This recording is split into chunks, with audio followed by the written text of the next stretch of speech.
I'll say this for him, he's consistent. Well, he's been so consistent all year. Not the taste, consistency. Consistently, yes. Consistency! Thanks, losers.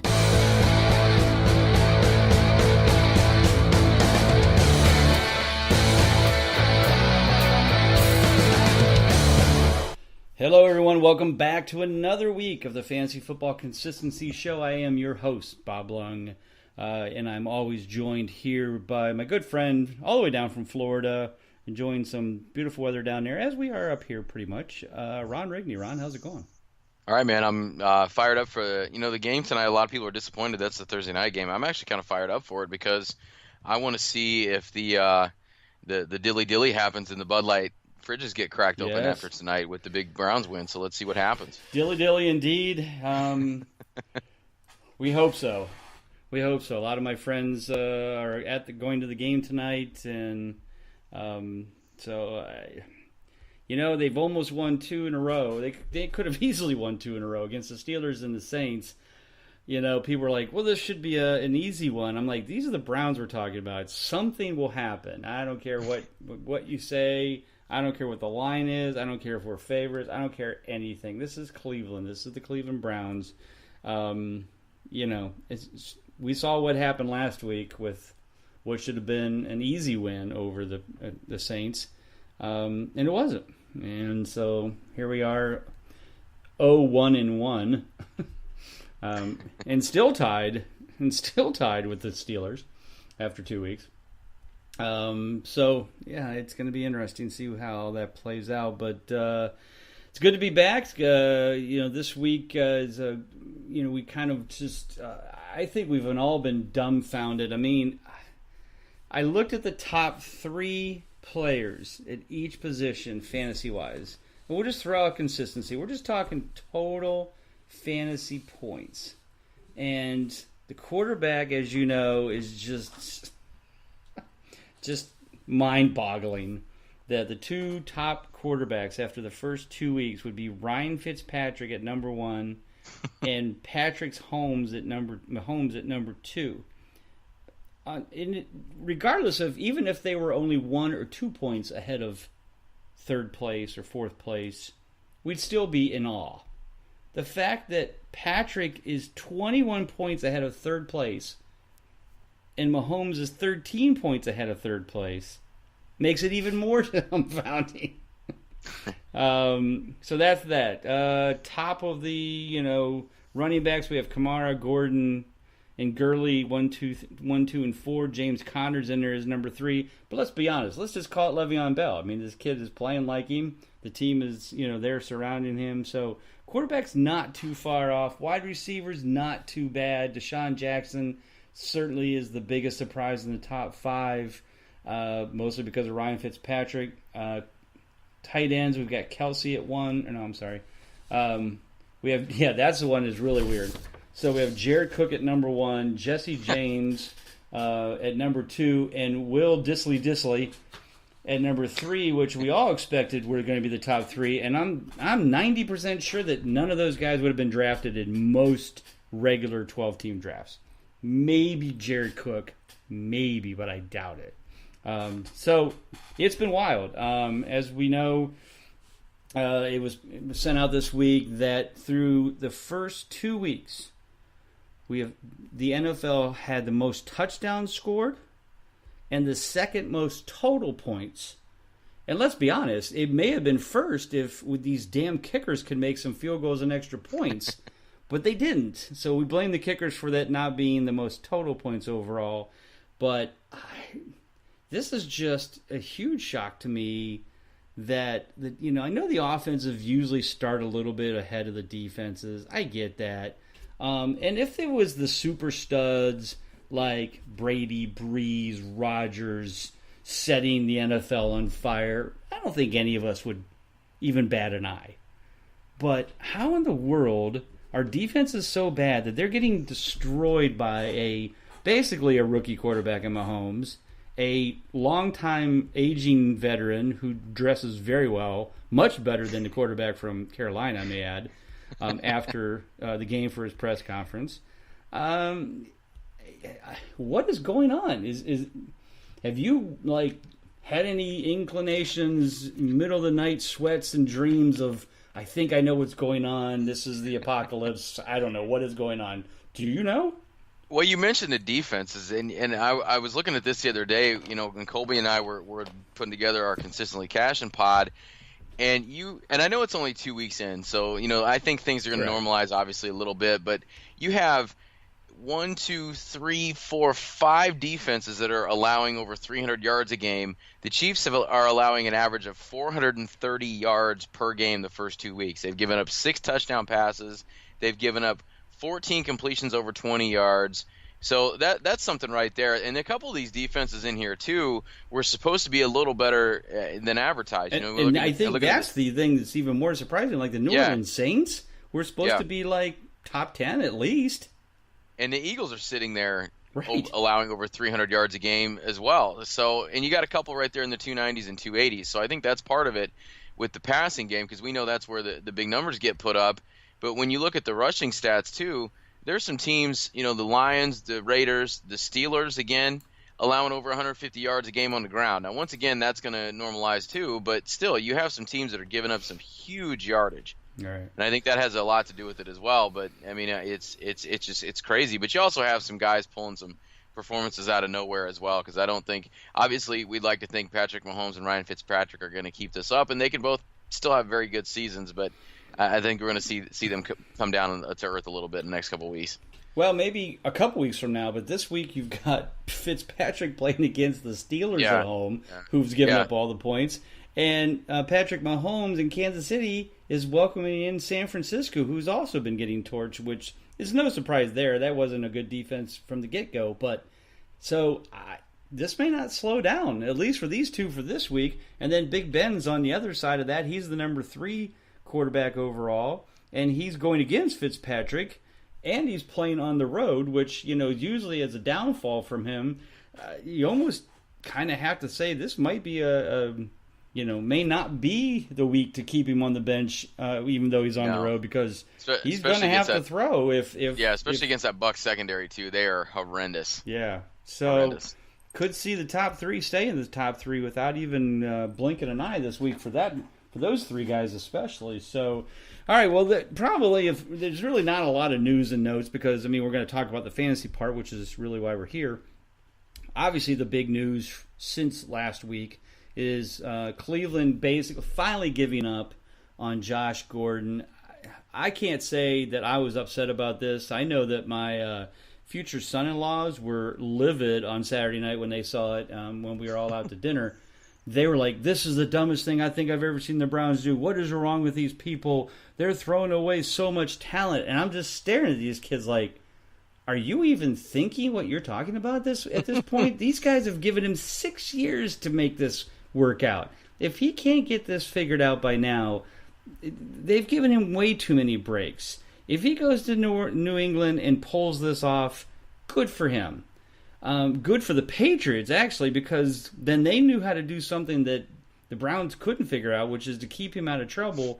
But they're not going to be able to do it unless they've got somebody stalking him 24 hours a day. And even that, I question that they still wouldn't stop this kid from just going off the edge, and whether it's drugs or anxiety or whatever. He's going to be, if he thought Hard Knocks was a lot of pressure, wait till he has to deal with Belichick and Brady in his face all the time. You want anxiety, kids? Let's put Tom Brady in your face when you show up to practice late or show up high or whatever the case may be. You don't know what anxiety is, kid. So, in my opinion, good for them. They even got more than a bag of rocks for him. I wish him well. I hope he gets his act together someday. I don't see it happening. I thought maybe this was the year that he would pull it off. He hasn't. Good for them. Maybe he'll have 1 or 2 good weeks. If you have Josh Gordon, you kept him, you didn't drop him after he got let go by the Browns, your best bet is hope that he has a great game this week and then trade him as quickly as you can. Just like we told you about doing that for Adrian Peterson after week 1. Because he will fall off the wagon again, guys. It's not even funny at this point. This kid has a problem. He has an addiction. He can't stop it. He has anxiety issues along with it. It's just a matter of time before he's going to fall off. If you can get something for him and you kept him, good for you. Get rid of him if he has a good week. I know I will be trying. And, that's, I think, your best bet at this point. But any thoughts on Gordon, the Pats? Are they just hoping that they can turn him around? Well, to me, the only thing that's a little weird about it with Cleveland is the timing. And kind of like you said, they stuck by him for a long time, just hoping he would get it right because he showed so many flashes of being so good. And it's just odd to me that this is kind of finally the one that made everything kind of fall. And so it's questionable, and we talk about what led up to this. He came in with the hamstring injury that apparently happened on a photo shoot or something, and they suspected he was high on something when he came to the facility. And so I don't know. It's a little weird to me that was what the final straw was. But it's one of those things too. When I read the thing come across my phone, the Patriots were the leaders. I was like, oh yeah, because it's the Patriots. That's what they do. And they gave up a 5th round pick. It could be a little bit more, but I think the risk is very minimal for what the reward could be. Mm-hmm. From their vantage point. I mean, you're going to add him. And think about when they get full strength, if this works out. They've got Gordon, they've got Hogan, they've got Edelman, they've got Gronk. That's pretty scary right there for Tom Brady. And plus, he's got James White out of the backfield. So I think there's very minimal risk there. I also kind of give it to the Browns as well for finally moving on from this. I mean, I understand, Cleveland fans being upset, but at the same time, this should have happened for me a long time ago. They should have moved on and tried to figure out who else they have and get make Jarvis Landry that official wide receiver 1 without having anybody else kind of look over him having to look over his shoulder for anybody else. So I'm the same as you. You want to see him figure it out just from a human standpoint, not even a football standpoint. So hopefully that'll happen. But I think for him to kind of get his act together, there's not a better franchise he could have been traded to. No, I agree, but it's funny because Charlie Weiss was on Guru in the morning on Tuesday, as he always is, and and the interesting thing is the whole conversation was comparing him to Randy Moss and Corey Dillon on how they brought both of those guys in, and they had great years for them. They never once brought up the fact that Corey Dillon and Randy Moss never had a drug problem; they just had an attitude problem. Attitude problems, yeah. Josh Gordon doesn't have an attitude problem. In fact, he's one of the, from what I've understood and what I've heard, he's one of the nicest people that you can ever meet. And he's very happy to work hard and do what needs to be done, except for the drug problem. They never had a drug problem. Randy Moss didn't have a drug problem. Corey Dillon didn't have a drug problem. That's what they helped with. They helped those guys get an attitude adjustment because, one, they were playing on a team that was winning Super Bowls, which makes it much easier to do. But never once were they working with a guy with a drug problem like they are with Josh Gordon. Like I said, I hope they figure it out for him. I hope they get him fixed from a personal standpoint. But for those of you sitting out there comparing this to Moss and Dillon and turning a kid around, it's way different by every stretch. So, well, and think about their situations too, real quick. Them being in the situations they are in, they were unhappy with what was going on with those franchises. You automatically being traded to a winning franchise is an automatic attitude adjustment. Who is that not going to work for? Yeah, that's not automatically, like you said, going to make the addiction go away. So yeah, it'll be interesting to see, but I agree 100% with you on that one. Right, exactly. So, all right, well, let's move into the real thing we're here for, and that's consistency in fantasy football. Hooray! As we look at quarterbacks, we know it's only 2 weeks. We get it. It's not a lot of consistency when either 0 for 2, 1 for 2, or 2 for 2. You're not a godsend if you're 2 for 2, and you don't suck if you're 0 for 2. Oh, never mind. It's Derek Carr, Eli Manning, Dak Prescott. Yes, you are. The 2 for 2s, the guys that are perfect, which is a ton of them after the first week. Again, Fitzpatrick, Mahomes, Roethlisberger, Kirk Cousins, and this is pretty much in order. Phillip Rivers, Drew Brees, the quarterback from Carolina, Joe Flacco, Andy Dalton, Aaron Rodgers, Tom Brady, Russell Wilson, and Jared Goff. In both Wilson and Goff's scenario, they both have snuck in barely each week at around 21 points, which is just over the edge. Now, I get it, and I've always said consistency is consistency. I don't care if you scored the 20.1 points to get in, based on whatever the clutch factor is, or you're scoring 40 points each week. Consistency is consistency, and I'll accept that. But we know that Russell Wilson's got a real mess going on there. Goff, yes, he has thrown for quite a number of yards in most of these games. I was surprised he threw for 354 and a touchdown when the team was winning 34-0. I'm surprised he's in the game and the game scores 34-0. But they did, and good. I guess good for them to keep the foot on the pedal and keep gassing down the field at them. I think some of the ones that we are surprised by, other than the ones we've already talked about, I think Flacco and Dalton are my surprise, especially Flacco. Dalton, he had his moment a few years ago, if you remember, when he was fairly consistent, when everybody was healthy on his team and he had a solid run game. Right now, of course, Mixon has went down, but he's got 3 really good receivers. He took advantage of Tyler Boyd last week, which is nice. They've always got John Ross for the deep threat, even though I think John Ross owners like myself are kind of disappointed because we were kind of hoping that he would be the second guy, and not Boyd. Maybe it was just game flow. We'll have to wait and see. But any surprises to the perfect guys for you in that list that maybe I guess we could say we're very surprised by the quarterback from Carolina being 2 for 2, but he's had his stretches in the past where he'll go 2 or 3 games in a row and be pretty good, and then he kind of falls off after that. So any thoughts on the perfectly consistent guys, quarterbacks especially?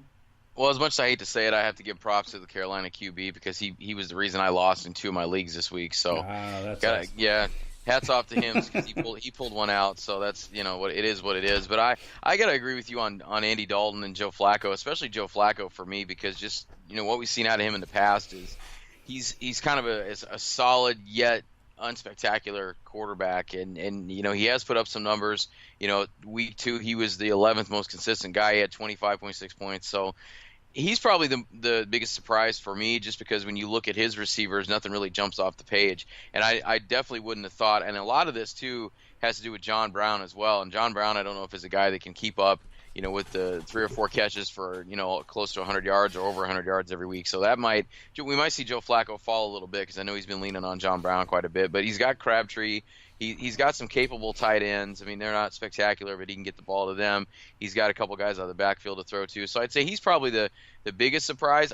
Andy Dalton, for me, is one of the ones I kind of expected, to be one of those sneaky ones that gets just barely in the door every week, because like you said, his receivers are fairly solid. We mentioned Boyd. I think Ross still has a little bit of a chance to get it going here, and we could see another solid game out of Dalton this week, because Mixon's out, and I'm hearing that Gio Bernard's listed as questionable as well, so they may have to throw just out of necessity. So he's another guy that he could very easily go 3-0 this week. Right. Here's something that I think surprised me more than Joe Flacco being 2 for 2, is that all 3 of his receivers, Crabtree, Brown, and Willie Snead, in a PPR format, are also 2 for 2. He's spreading the ball around, which is different than what we're used to from him. He's usually a fix-on-the-one guy, like Crabtree, which is why we had Crabtree so high in our rankings, was we assumed he would be like he had in the past with like Mike Wallace and those kind of guys, and focus a lot on the main receiver. But he's spreading the ball around, and it's obvious when you see. I mean, I picked up Willie Snead in a number of leagues this week because he was still sitting on the waiver wire. I mean, so if you're out there, folks, and you're listening, and you need a PPR guy, maybe you've lost Mike, maybe like Mike Wallace, but if you've lost a couple receivers and you need a little bit of help in your flex spot, hey, Willie Snead's 2 for 2. He's 36 in total points, so that makes him a wide receiver 3. And, he's still sitting on the waiver wire, and I picked him up in a few leagues, and I'm going to start him because I needed a better spot at my flex. Usually I had Ted Ginn in a lot of the leagues, but Ginn's kind of banged up with his knee, so just to be safe, I kind of picked him up. If Ginn's 100%, then I'll put him in because of the shootout in Atlanta this week. But, yeah, all 3 of them. So that really surprised me information-wise, so definitely keep an eye out if you can pick up Snead this week, or even a John Brown who may be still sitting out there if you're in a 10-team league. So I think probably the biggest surprise at quarterback this year so far is the fact that Deshaun Watson, Andrew Luck, and Aaron Rodgers. Aaron Rodgers is 2 for 2, but Matt Ryan, Stafford. I think mostly Deshaun Watson, which is was supposed to be our guy, and Luck, 1 for 2.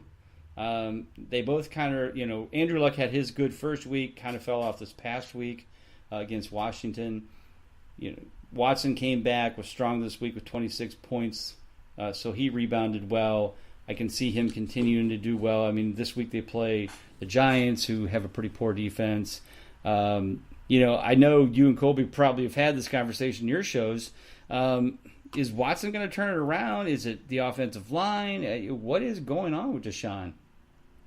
I think it does have a little bit to do with the offensive line, but I think part of it too is just the stretch of games he had last year. It kind of put his price tag through the roof. I compare it to everybody that plays fantasy baseball. I compare it to Reese Hoskins heading into this year, because he got called up with about 40 games left, and he was just on fire from an on-base standpoint, homer standpoint, just doing it all. And I think that kind of made his value a little bit higher than what it was supposed to be. And so, with Watson, coming through those 5 games, he got hurt, coming back. I think people just had kind of some unreal expectations out of him. Now, not to say that I don't think he can be, top 5 QB this season, top 7 QB, and be very consistent. I think that can definitely happen just because of the ability he has to be able to throw to DeAndre Hopkins, to throw to Will Fuller, which, by the way, Will Fuller is a guy that is kind of the sneaky favorite target there. I mean, I know he likes to throw to DeAndre Hopkins, but him and Will Fuller have a really good rapport on and off the field, so I think that's an interesting add as well, because you got to remember he was without Fuller week 1. He had him back last week, so I think that made a big difference as well. Okay. Yeah, no, that's good. And, yeah, I think you're right. It's just a question of kind of getting everybody healthy there and in the flow. So this week they get the Giants, so, they should be able to put up some decent points. So that's quarterback spots. Let's look at the consistency at running back. And as I mentioned earlier, we see the familiar names at top of the list being perfect after 2 weeks. Alvin Kamara, Melvin Gordon, Todd Gurley, 1, 2, and 4. James Conner is at number 3, kind of playing the Le'Veon Bell role. Had a really big week. First week against the Browns. Not as big this past week, but still enough to earn his clutch game. He was right there. It wasn't a terrible, terrible week, because obviously he earned a clutch game, but, solid week for him in Pittsburgh, or in the game.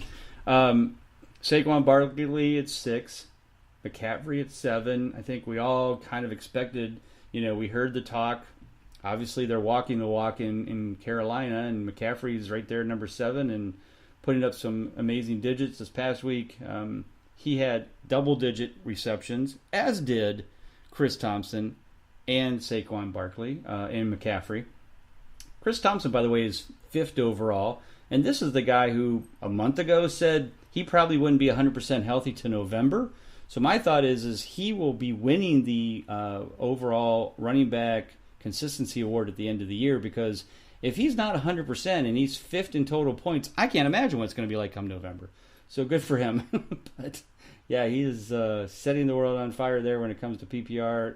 Alex Smith is captain check down, so he's using him properly. Zeke Elliott, number 8. Austin Eckler at 9, though. That's the one I just sit there and go, wow. Melvin Gordon is 20 points ahead of him. Mostly because of the 3 touchdowns he rushed for this past week. But still, for Eckler just to be there at number 9 is pretty impressive. I mean, it's almost looking like New Orleans Saints of last year. You've got 2 solid guys. Austin Eckler is probably more playing the Kamara catching the ball in the backfield. Melvin Gordon is more the Mark Ingram rushing touchdowns kind of thing. Do you think Eckler will keep this up in this offense? Is it because the Chargers defense is just not very strong right now with Bosa being out, and they're giving up a lot of points on the other side? What do you see with this Eckler? I mean, he certainly had his games last year every once in a while that you just would be all pissed off because you had Melvin Gordon. I know I had Melvin Gordon. You're like, damn it, he scored. He's vultured a couple touchdowns or some catches, but they're both scoring kind of like Ingram and Kamara of last year. Are we seeing this kind of is this Saints version 2.0?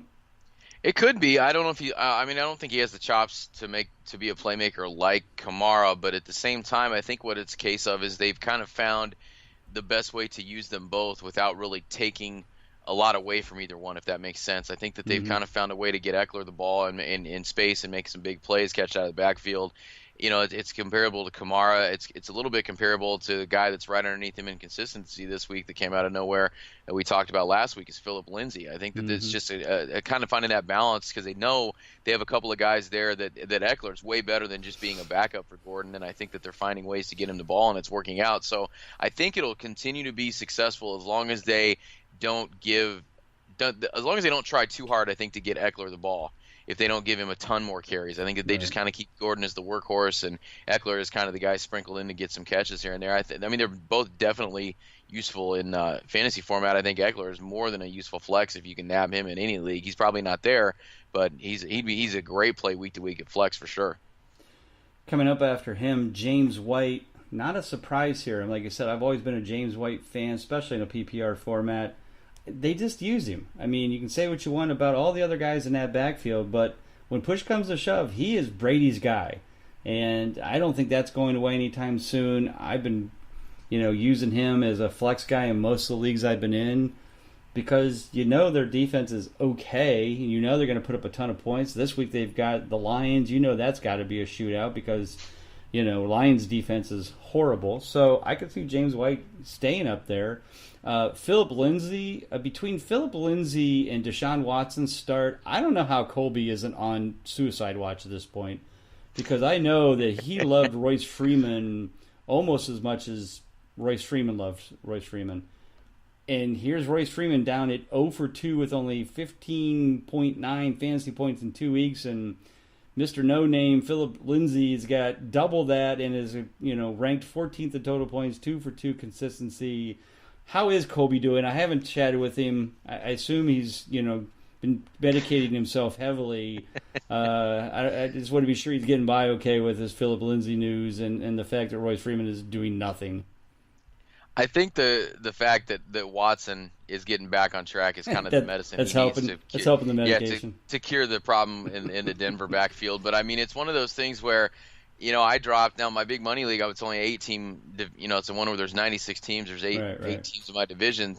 But I ended up dropping Royce Freeman for Corey Clement this week just because I like the matchup a lot better. So absolutely, so something like that. I mean, it's not bad. Now, obviously, you're not going to drop him in probably anything 10 team or above. You're going to, if nothing else, put him on your bench and just kind of wait for this to normalize. Because I'm going to be very surprised if Lindsey wins the job or gets more of a carry share. I think that Freeman, still wins this job, gets, it may be a 70-30 split, 60-40 split, but I think at some point I'd be very surprised if Freeman didn't wrestle this job away, but it's a pretty even split right now.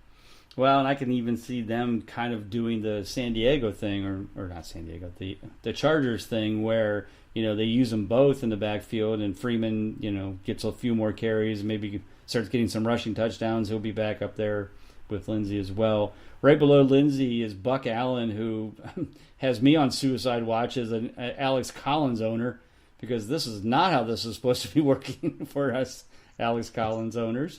But again, Baltimore's throwing the ball a lot. Just goes to show you right up there with the whole scenario I mentioned about the 3 wide receivers in Baltimore. There's Buck Allen, 2 for 2, mostly catches, certainly vultured some touchdowns. Tevin Coleman in there, 2 for 2 as well.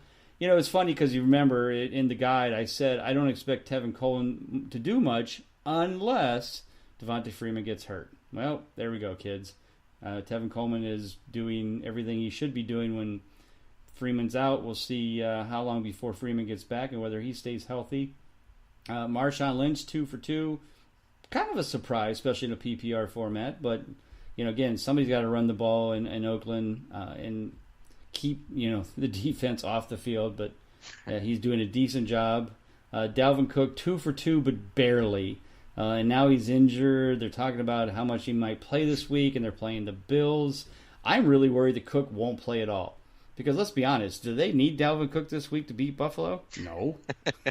They could probably have me or maybe you run. I'm a little out of shape. But they could have you be the running back this week and still beat Buffalo. So I'm really questioning whether or not Cook will even play in that game, let alone play much. I might bench him in any league. I might have him in just to be safe because I'm just kind of worried about that scenario. And then rounding out the 2 for 2 is Carlos Hyde. Again, barely getting by, but he's getting his 12 points a week, and he's 2 for 2, and I have him as a flex in a number of leagues, so that's working out as well. So again, give me your overall thoughts. Anybody in here? I think it's more who's not in here that we'll get to in a little bit later, but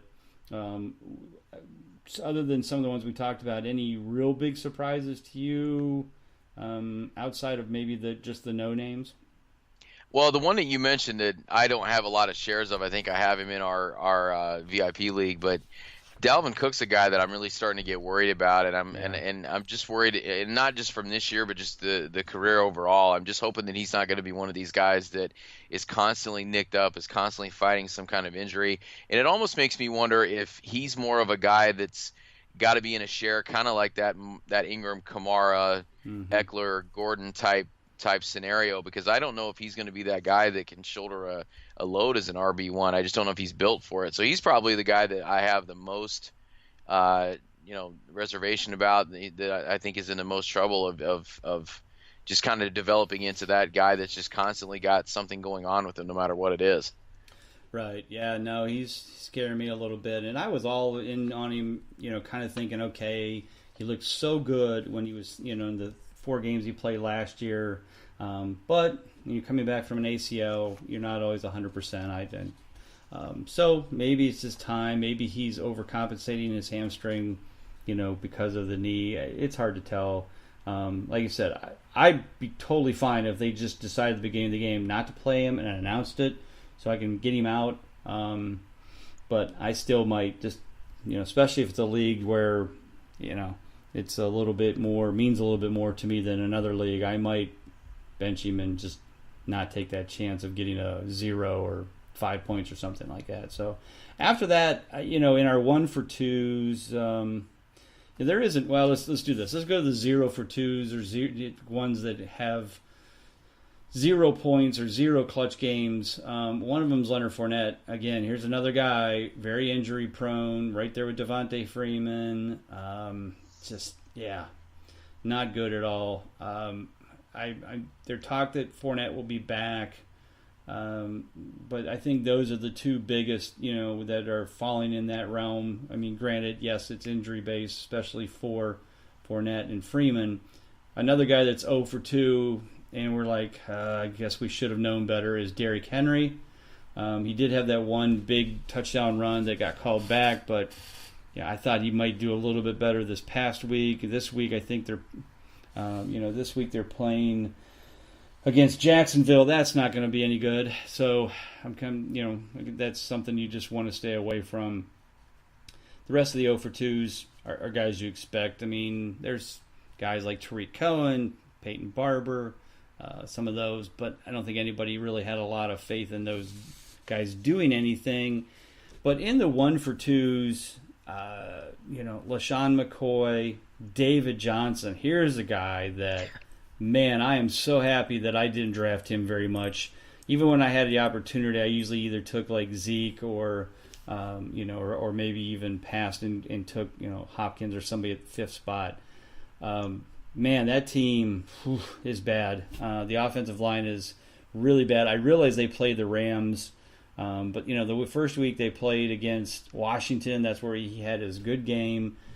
This week they're playing against Chicago at home, which is another tough run defense. David Johnson scares the crap out of me. Somebody asked me about trading him to another team for OBJ, and I said, don't even hesitate. Take that trade right now. And they had decent backup running backs. I think they had Howard and can't remember, Howard and maybe Drake. They were solid. I'm like, you've got a good backup, decent guys there.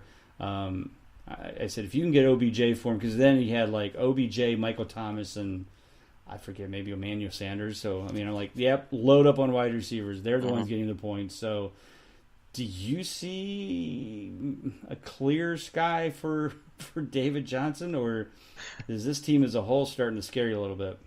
I don't know if I call it a clear sky, but I don't think it's got to get better from this standpoint. I would hope they would they would realize that they've got to get him the ball. And one of the things that gives me a little bit of a glimmer of hope is, it's been addressed. Their new coach, Steve Wilkes, has said in press conference that they need to get him the ball more, that they're going to try maybe putting him in the slot and getting the ball in his hands in some space. We'll see. But he's got to get more than 13 touches a game. And, he's a guy, too, that I thought, was good from a talent standpoint. And that's what made him, Right. It's partial system but partial talent that made him a fantasy stud. And it looks like it's more of a system type thing than it was just his talent. I actually had somebody, one of our Nasty Cast listeners that plays a lot of fantasy football, was asking me today. He got offered DeAndre Hopkins and Phillip Lindsay for David Johnson, and I said the same thing. I'm like, you better run and accept that now, because you're at this point, if you're selling him, you're selling him low, and you're getting something like that, that's the best you're going to get. Yeah, you're if you're exchanging a first round for a first round, then by all means. Now, if somebody hits you with, let's say Emmanuel Sanders and Alex Collins for him, maybe not.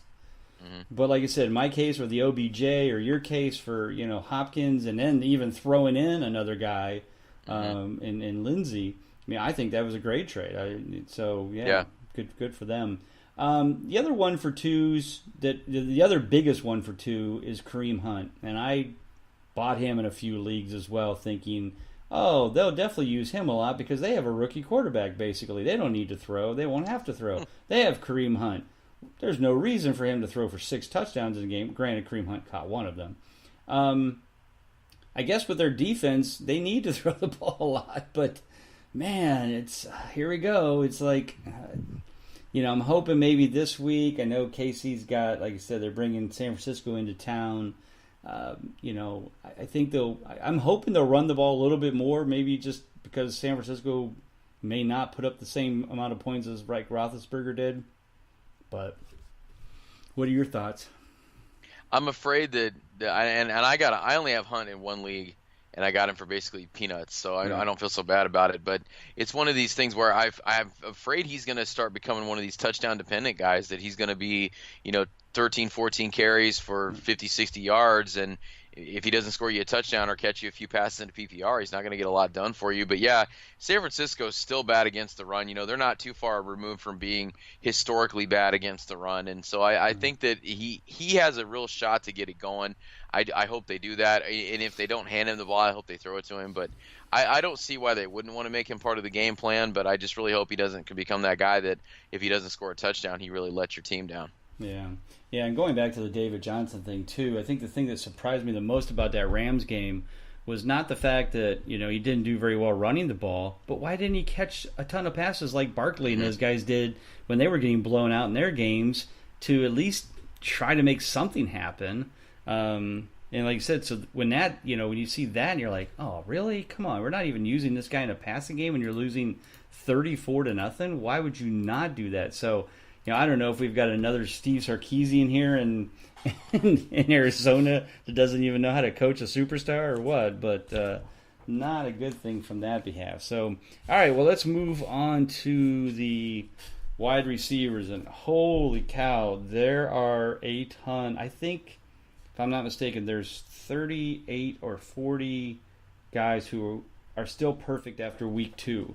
And that's not totally out of the realm, but that's a lot. And as I said before about the points, and the scoring a ton of touchdowns, the passing game is off the charts. The clutch factor for receivers right now is 11.04. Last year, it ended the year at 9.62. That's almost a 1.5 increase just to make it into the clutch game world, to be consistent. And yet we still have 44 guys that are over that point after the first 2 weeks. So just amazing to me that way the passing offense is just going crazy.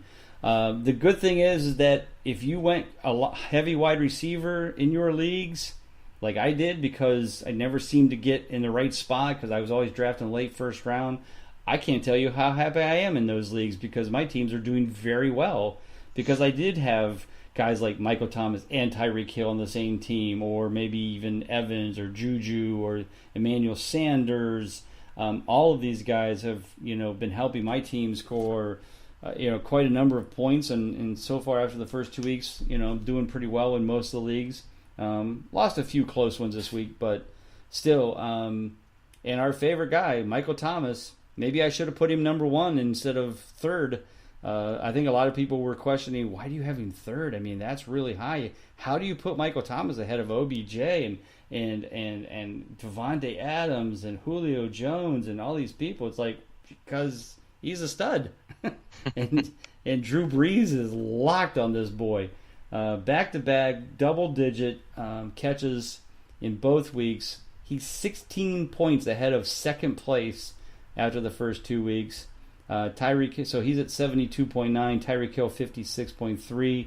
Third place, Deshaun Jackson. But Mike Evans is right there behind him. We knew Mike Evans would probably do okay. We weren't really sure because he didn't have that great of a games last year with Fitzpatrick at helm. But Fitz magic is alive and well and living in Tampa. AJ Green, Juju Smith-Schuster, the Stephon Diggs, Adam Thielen thing, I think I sent this to you the other day, but I have to bring this to people's attention.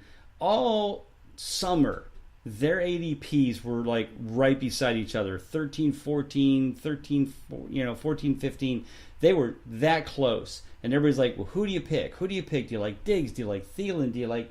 And I was kind of like, well, whoever's there, I'm going to take him. If it's Diggs, I'll take Diggs. Amazingly enough, I really didn't get Thielen in as many leagues as I got Diggs.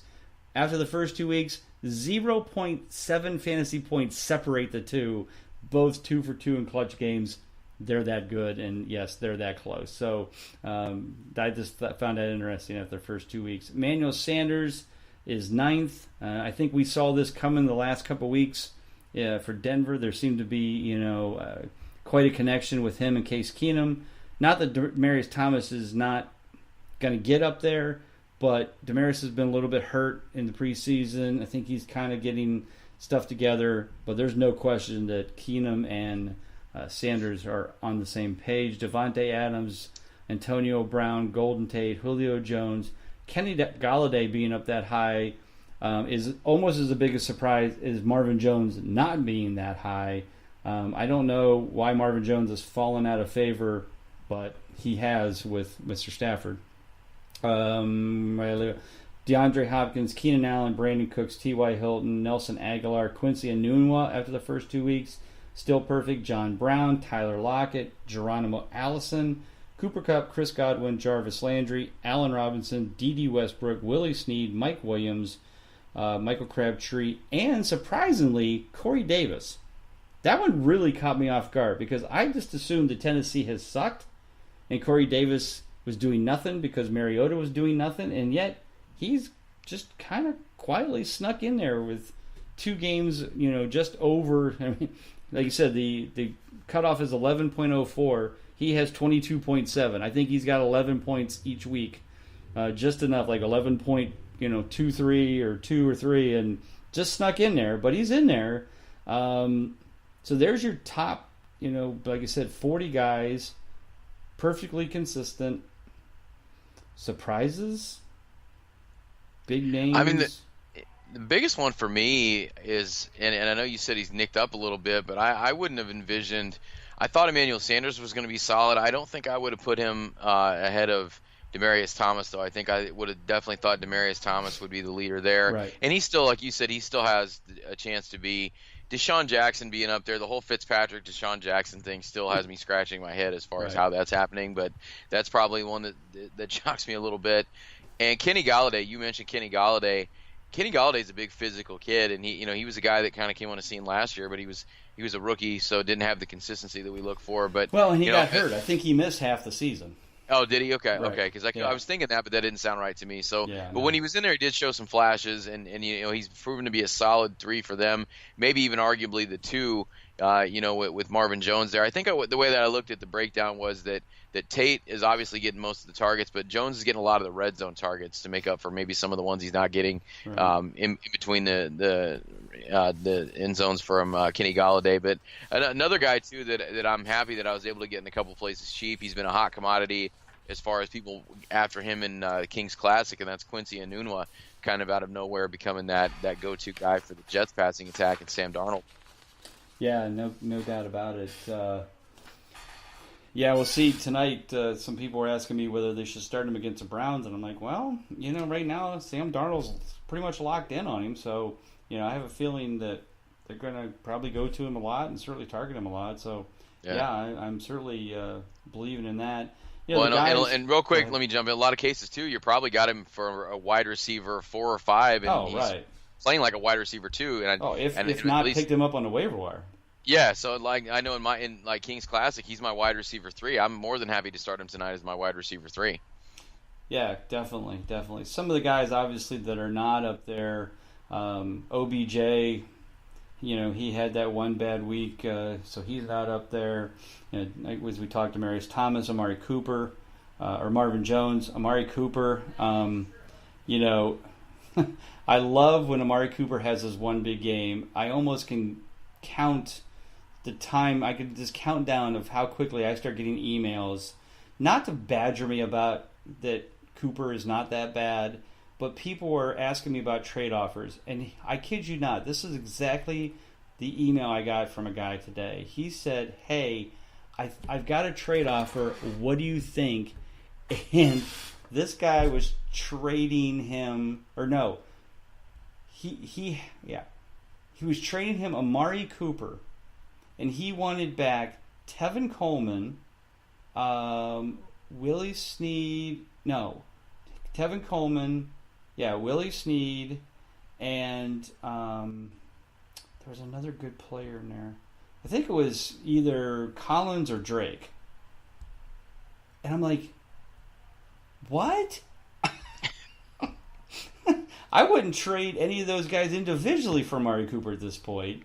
And you're asking me, should you give up all 3 for him? I'm like, don't you dare do that. And I know the guy personally. So I wrote back to him. I go, will you please read my book again and focus on the letters C alphabetically in wide receivers and remember who this guy is. He will have these games, but please do not bite into the fact that he's going to continue to have these games. And he wrote back and he was like, oh, yeah, I forgot. You don't like Cooper. I'm like, it's not a question of liking him. It's a question of consistency, and he doesn't have it. And now you're trying to trade, if he would have said one of those guys and he would have had the right depth, but I still probably would have talked him out of it. You know how much my hatred is for Cooper. After that, most of the guys, Larry Fitzgerald, now he's injured. Obviously, he's become a buzzkill.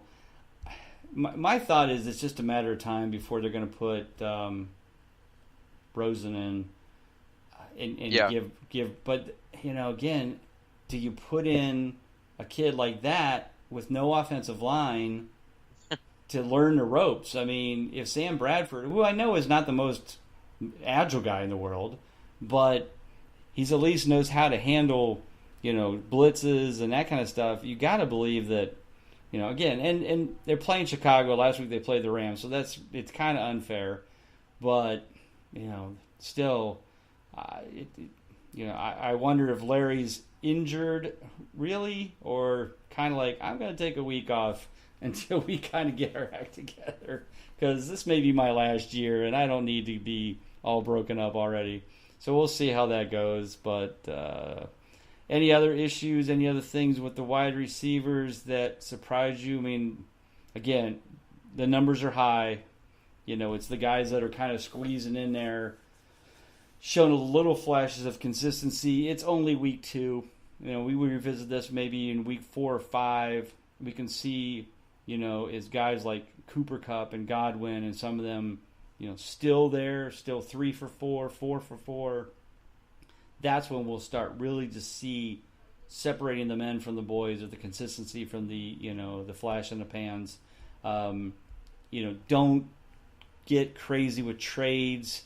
If you're going to do anything, look at guys like Brown, Godwin, Snead, Williams, those kind of guys, maybe even Corey Davis, and see if maybe you can pluck them away from somebody who's not going to be overwhelmed with their numbers right now, because they're going to feel like geez, they're only scoring 10, 11 points because they might have 3 or 4 studs.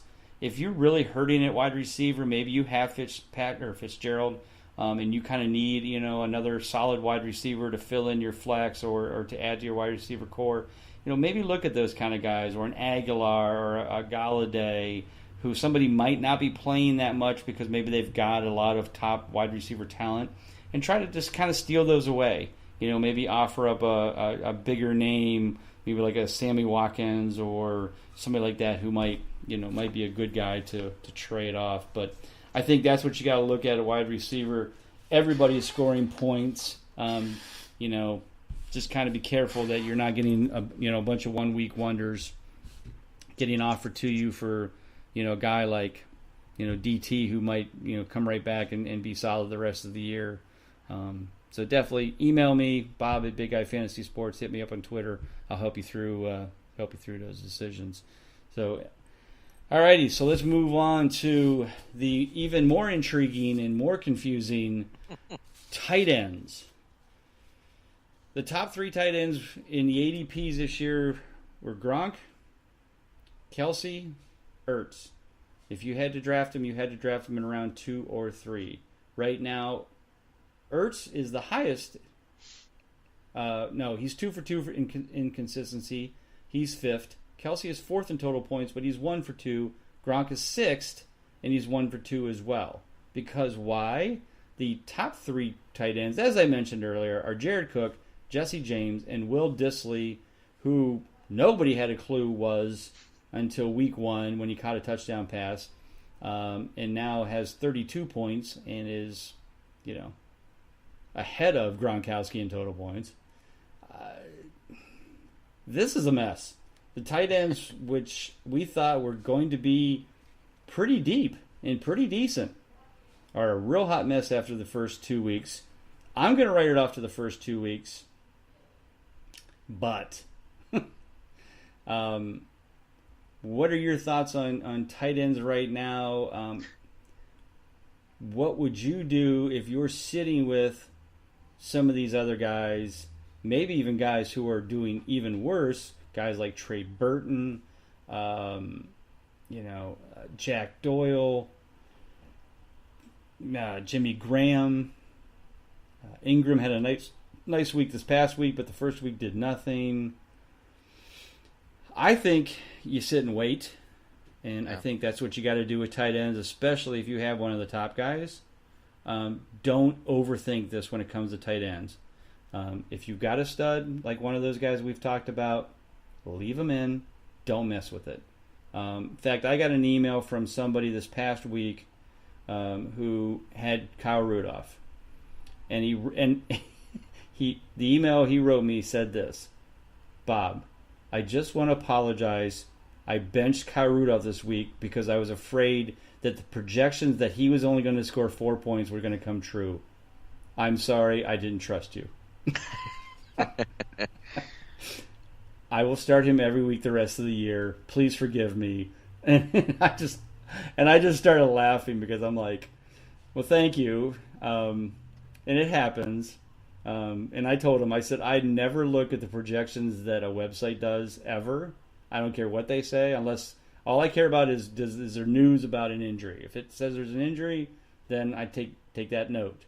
But if somebody says, well, they're playing Jacksonville or they're playing the Rams, so he's only going to score 4 points. If he's a stud and he's a consistent stud, he's going to stay in there, whether it's Kyle Rudolph, Gronk, Kelsey, Graham, whoever the case may be. But I just had to laugh because somebody said, this is why I always got in trouble in the past. I would overthink, I would look at the site, and I would question whether or not I should start, a guy like Rudolph. And I said, no, you start him every week. Okay, unless he's injured, you start him.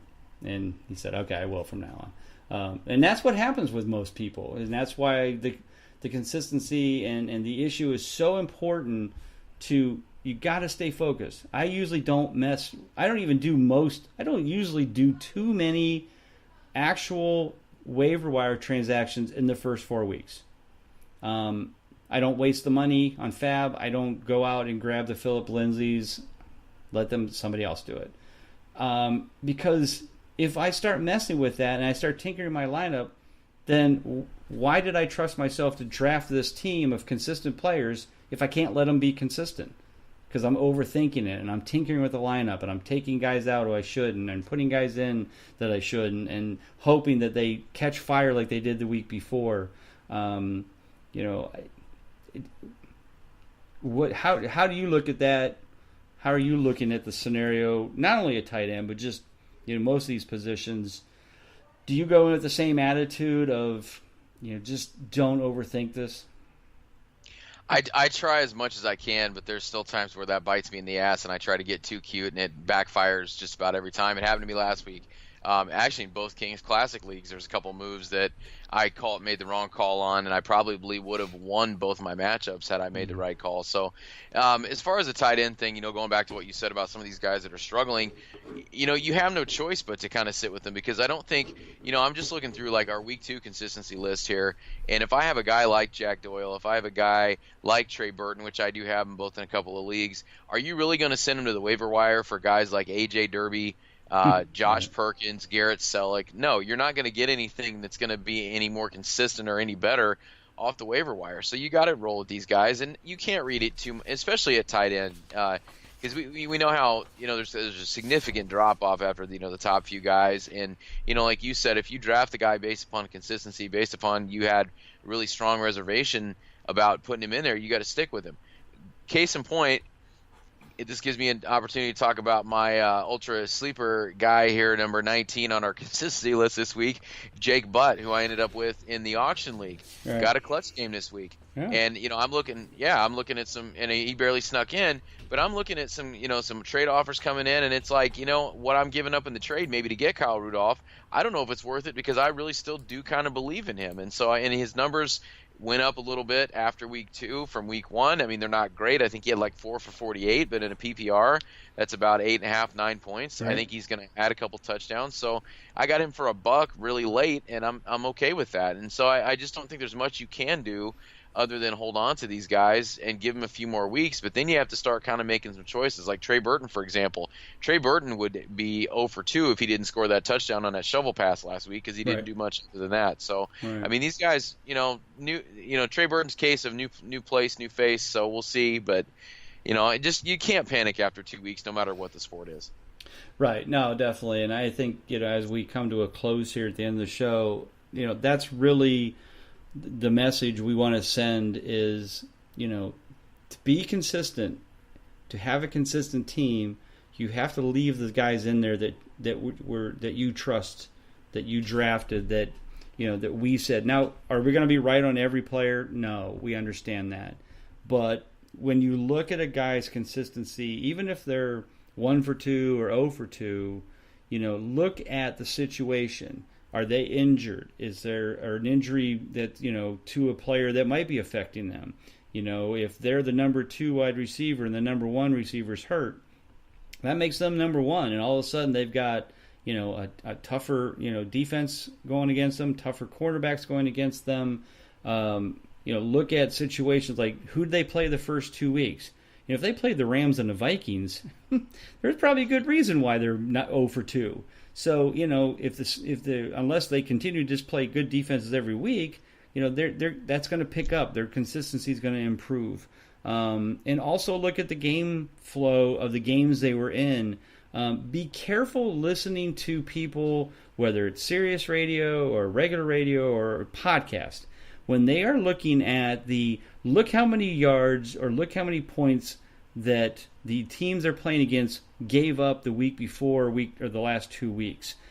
Especially when they see where they didn't give up too many points, fantasy points to like running backs, because the game flow may have not allowed them to do that. Like I think I read something about that the Browns haven't given up too many rushing yards. Well, they did against James Conner, or the Giants or somebody had not given up too many yards and points to running backs or something like that. And I was like, whoa, that's because they didn't play any good running backs. If they didn't play against a good team, then how can you judge that then with a stud coming in and go, well, they've only given up 50 rushing yards for the first 2 weeks on average. Well, if they went against, Buffalo and San Francisco, well, then they're not, there's not a lot of rushing yards there. So just be careful. Look at the situation. Hit me up on Twitter. Hit us up on emails. That's what we're here to do, is here to help you understand the patience towards consistency, because that's really what this is a test of patience. Because, it's going to suck when Gronk only scores 3.5 points last week, and you're going to sit there and go, oh, what's going wrong? What's happening? It was a bad week. Gronk has them. Maybe only 4 or 5 a year, but he has them. And, they were going against Jacksonville, which is obviously the team Jalen Ramsey's on, and obviously the team that the boys has been running his mouth against him. So damn well that they were all about shutting him down, and they did. Just be cautious when you're looking at the games that are bad for somebody, and just make sure you understand what happened, and why that may be an outlier or a fluke, and just be patient. So, Ron, as we head out, any last comments? The Browns are starting here towards their first victory since they say Christmas Eve of 2016. So we may be dilly-dillying all night tonight with Bud Light. But tell everybody where they can find you, what you've been writing. Tell them about the Consistently Cashing and the podcast. You guys are doing a great job. You've made a bunch of money last week, so that was cool. Let everybody know what's going on, where they can find you. Well, just real quick to kind of piggyback on what you said, the thing too is we make the consistency reports over here. You do, I should say. You put together the tiered draft list for everybody, and we give you that to kind of. It's one of the things we want you to supplement your draft with, but it's also important, especially to look at that strength of schedule too. I think that's something that you need to add with that, and combine that with the consistency, because at the end of the day, one of the things I don't think gets talked about enough in any fantasy sport, no matter how much time you put in on the numbers, no matter how much research you do, these are actual human beings that have to go out and perform. And there's varying things that can stop them from doing that. We can have injuries that can pop up. Like you said, the schedule. We talked about Arizona playing Washington, the Rams, and now they have Chicago. And so it's not looking too good for David Johnson or anybody on that offense. Now, I don't think we thought they'd be this terrible, but take into all these things, like you said, there's varying factors. There's a ton of stuff that factors into this. So I just want to throw that in there too. Right. Go Browns. I might go crack a Bud Light just to see if I can get them some good mojo going their way to get the win tonight. Love to see that happen. So Colby and I got the Consistently Cashing pod out a little bit early this week. We were able to put that together last night. We'll have the article. Yeah, we got that going, so that's good. We'll hopefully have that Wednesday or Thursday just about every week from now on. You and I both know life gets very busy, and we can't always stick to the schedule, so we do our best. I think Colby's gotten most of his lineups done. I'm going to finish mine off tomorrow, and hopefully we'll have that up maybe tomorrow night, but Saturday at the very latest. Hopefully we'll do as well as we did last week. I think 3 out of 4 lineups cashed in your cash games last week. Had some good calls, had a couple value plays that worked out, so did pretty well from that regard. So we have that going on. I got a little break from Fantistics for this week. I won't be back there doing the recaps until next week, which is we're winding the season down. Next week is kind of it for Major League Baseball. Here in a little bit, we'll be recording the Nasty Cast and the Fantrax Dynasty Baseball. Myself, Van Lee, and Nate Dokken will be throwing those together as the Nasty Cast is winding down as well as the season's coming to an end here. But we'll still have your Fantrax Dynasty Baseball, and this week we'll be looking at in the Nasty Cast, we'll be looking at some values for some hot names this year that kind of came on as waiver wire pickups, kind of see where they're going to fall next year. And we're going to start our minor league farm system previews with the San Diego Padres, and it's an ultra deep one. We're ranking 15 of their guys tonight, so look for that to be posted sometime tonight or tomorrow. Nice. All right. Well, thank you for that, and great job on the Consistently Cashing. And good to see you next week. Colby will be joining you for this podcast because I will be not only out of the city, not only out of the state, I will be out of the country. But don't fret, I will be doing all the fantasy information, all the fantasy articles. My wife has given me permission on our vacation to do that because I'm not going to let you guys down. I want to make sure you get your your consistency information. So those will come out Tuesday, Wednesday, like they did this past week, and they will be handling the podcast for that. And we'll be back. I'll be back then the week after. So everybody have a great week. You can find me at Bob_Lung on Twitter. You can find me and email me any questions at bob@bigguyfantasysports.com. For Ron Rigney, I am Bob Lung. Everybody have a great week. God bless. I'll see you guys in a couple weeks. I'll talk to you next month. Everybody have a great night. Take care. Go Browns. God bless.